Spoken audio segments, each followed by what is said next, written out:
নতুন লুকে শাকিব খানের সঙ্গে টেক্কা দিতে আসছে এক সময়ের তুমুল জনপ্রিয় নায়ক আমিন খান। নেটিজেনরা দাবি করছে যদি শাকিব খানের তুফান সিনেমায় আমিন খানকে রাখা হতো তাহলে খুব একটা খারাপ হতো না। শাকিব খানের তুফান সিনেমায় যিশু সেনগুপ্তর খলনায়ক চরিত্রে থাকার গুঞ্জন শোনা যাচ্ছে, তাই নেটিজেনদের দাবি যিশুর জায়গাতে আমিন খান থাকলে খুব একটা খারাপ হতো না।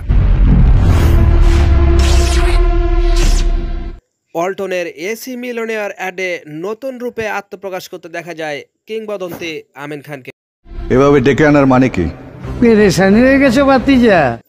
এই অ্যাডে আরো দেখা যায় বাংলাদেশের প্রখ্যাত খলনায়ক ডিপজলকে। কাম আছে, তোরে ডাকলে তো তুই আসোস না। আমিন খান যদি তুফান সিনেমায় যিশুর পরিবর্তে থাকতো তাহলে কি আসলেই ভালো হতো? টাকা ওর ওখানে যাইতে হইব। আপনার মতামত কমেন্ট বক্সে জানান, আসলে ভালো হতো কিনা।